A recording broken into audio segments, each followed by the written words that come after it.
Let's get the baseline. Okay, this is from Wikipedia. We always go to a very common source for this. So it says imposter syndrome, also known as imposter phenomenon or imposterism, I kind of like that one, is a psychological occurrence in which an individual doubts their skills, talents, or accomplishments and has persistent internalized fear of being exposed as a fraud. Despite external evidence of their competence, those experiencing this phenomenon do not believe they deserve their success or luck, or they may think that they are deceiving others because they feel as if they are not intelligent as they outwardly portray themselves to be. Imposter syndrome can stem from and result in strained personal relationships and can hinder individuals from achieving their full potential in their field of interest. That's imposter syndrome defined right there, John. I highlighted in our notes here, about the doubt, right? About persistent internal fear of being exposed as a fraud. We talked about fraud last week. Do not believe they deserve success or luck. And I even here but outwardly portray themselves to be, so that they don't feel like even that they're as intelligent as they outwardly portray to be. So a lot of like negative thoughts and feelings, and the feelings are making more thoughts, and the thoughts are creating more feelings. So it really is kind of a vicious cycle. This imposterism, imposter syndromes, or imposter phenomenon. But what comes up for you as I read that definition, John? Well, it comes up as something I have definitely felt, and like I said at the beginning, continue to feel, as I'm sure many of us do. It is tied to what we discussed last week with fear and overcoming our fear. And a lot of that fear is, the fear of looking stupid, the fear of failure, the fear of being imperfect, and perfectionism.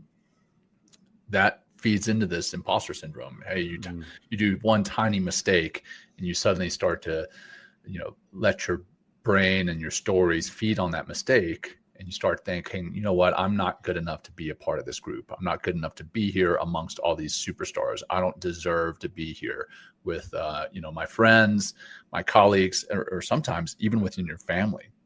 I know we have, imposter syndrome in multiple levels and multiple ways in our lives.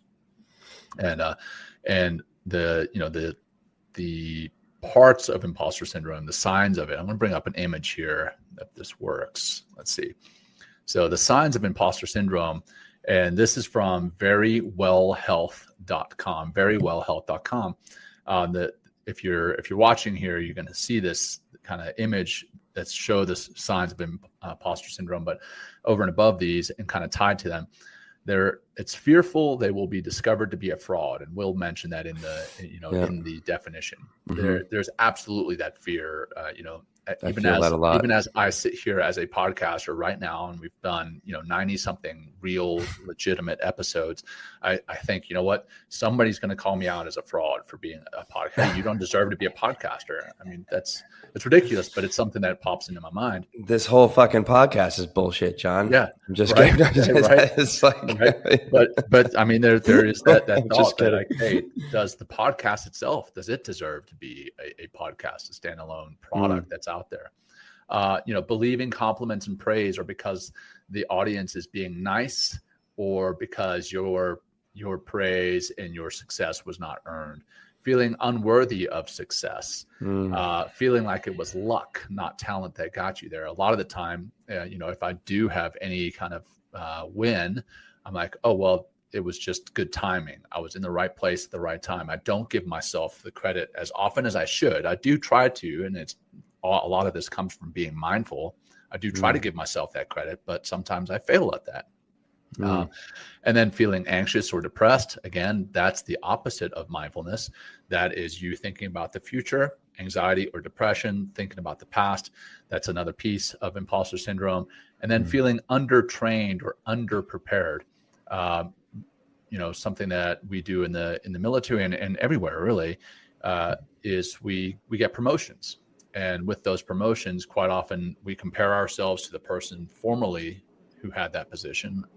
And we We think, you know what, I'm not good enough. I'm not as good as that person, or I'm not as good as the person who is going to replace me. I don't know what I'm supposed to do in this role. I'm so used to this last position. There's a lot there. So feeling underprepared or undertrained, that's another piece of that imposter syndrome. I'm going to go ahead and stop sharing this image and kick it over to you, brother.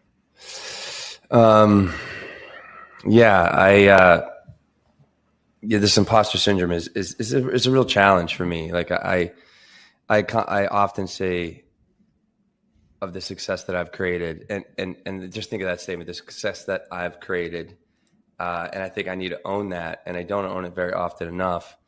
I chalk a lot of things I've done up to luck. I'm lucky to have this apartment. I'm lucky to get this teaching job.